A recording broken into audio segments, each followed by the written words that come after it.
اعوذ باللہ من الشیطان الرجیم بسم اللہ الرحمن الرحیم۔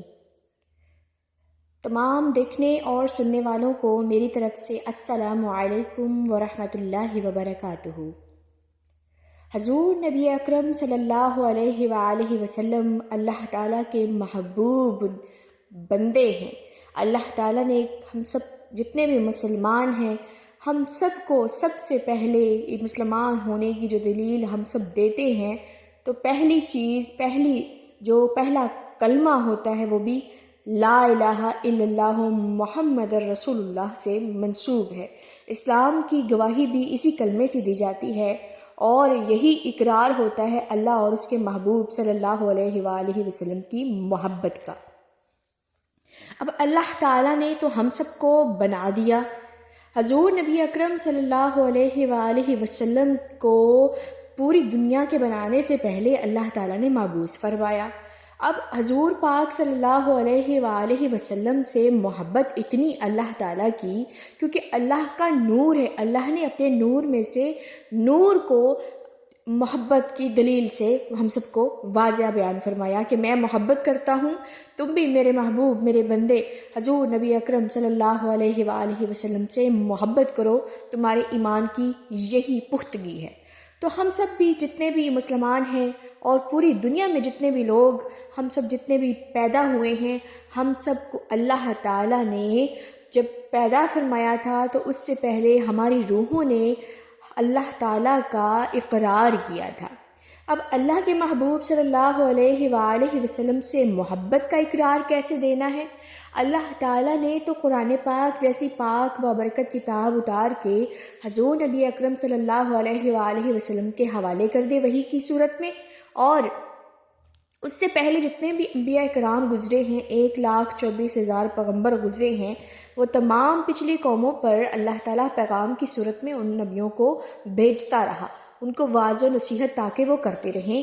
کفر اور شرک سے بچ جائیں، اللہ تعالیٰ کی طرف لوٹ آئیں، اللہ کی راہ سے نہ بھٹکیں، کیونکہ جس ذات نے ہم سب کو پیدا کیا ہے، جو ہمیں بنانے والی ہے، جو ہمیں سب کچھ عطا کرنے والی ہے، جو سب کچھ نوازنے والی ہے، وہ ذات بھی اللہ کی ہے، اور جس کی طرف ہم نے پلٹ کر جانا ہے وہ بھی اللہ تعالیٰ کی ذات ہے۔ اب اللہ تعالیٰ نے ہم سب کو پیدا تو فرما دیا، اب ہم نے پلٹ کر کیسے جانا ہے؟ اللہ تعالیٰ فرماتا ہے کہ جس طرح میں تمہیں پیدا کرتا ہوں ویسے ہی میں تمہیں مار بھی سکتا ہوں۔ اب آپ اس چیز سے اندازہ لگا لیجئے کہ ایک مرغی ہے، اس کی بھی مثال اللہ نے قرآن پاک میں دی کہ وہ زندہ میں سے مردہ اور مردہ میں سے زندہ کو پیدا فرماتا ہے۔ ایک مرغی ہے، وہ جب بچہ اس کے اندر سے بچہ نہیں بلکہ انڈا اللہ تعالیٰ نے اس میں سے پیدا فرمایا ہے۔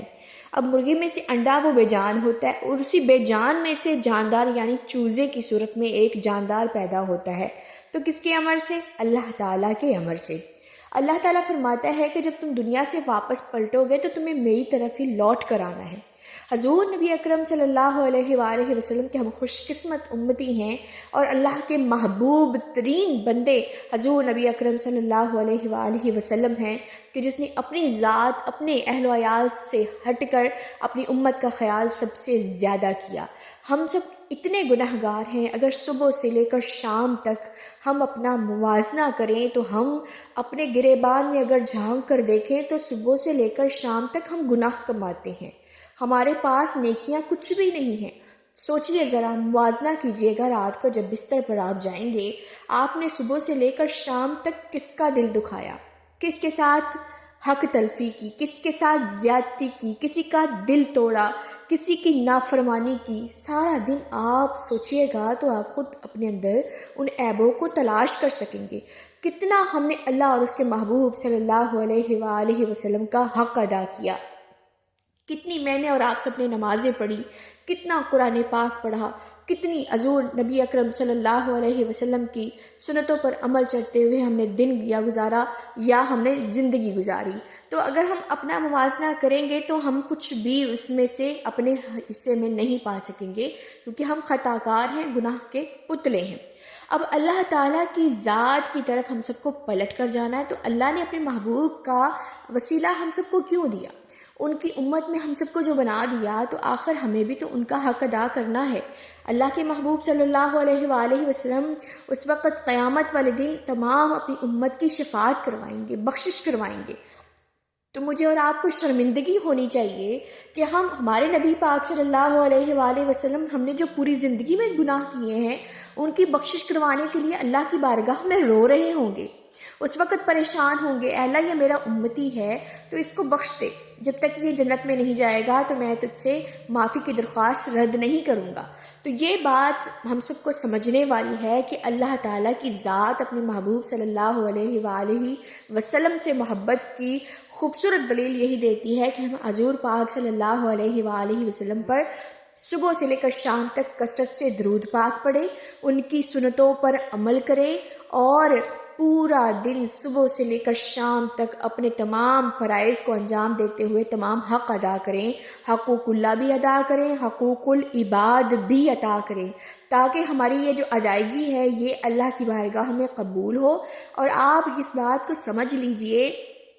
کہ جب بندہ دنیا میں درود پڑھتا ہے، اللہ اور اس کے فرشتے اس درود میں شامل ہو جاتے ہیں، کیونکہ اللہ تعالیٰ نے اپنی مخلوق کو، پوری دنیا میں جتنی بھی مخلوقات ہیں، سب اللہ تعالیٰ کی فرما برداری میں، سب اللہ تعالیٰ کی اطاعت میں، سب اللہ تعالیٰ کی عبادت میں مشغول ہیں، لیکن اللہ تعالیٰ نے کیا کام ایک لیا؟ وہ حضور پاک صلی اللہ علیہ وآلہ وسلم پر درود پاک پڑھنا۔ اللہ بھی درود بھیجتا ہے اپنے محبوب صلی اللہ علیہ وآلہ وسلم پر، اور فرشتے بھی بھیجتے ہیں، اور جب بندہ پڑھتا ہے تو اللہ اور اس کے فرشتے بھی شامل ہو جاتے ہیں۔ تو آپ میرے ساتھ بھی اس کار خیر میں، اس کام میں شامل ہو جائیے، تاکہ ہمارا درود بھی حضور پاک صلی اللہ علیہ وآلہ وسلم کی بارگاہ میں مقبول ہو، اللہ اور فرشتے ہمارے ساتھ گواہ ہو جائیں۔ تو آئیں مل کر درود ابراہیم پڑھتے ہیں۔ اللہم صلی علی محمد وعلی آل محمد کما صلیت علی ابراہیم وعلی آل ابراہیم انک حمید مجید۔ اللہم بارک علی محمد وعلی آل محمد کما بارکت علی ابراہیم وعلی آل ابراہیم انک حمید مجید۔ اللہ میری اور آپ سب کے لیے آسانیوں والے معاملات فرمائے، تمام پریشانیاں، مصیبتیں، مشکلیں، رنجشیں، آزمائشیں اللہ دور کر دے، آمین۔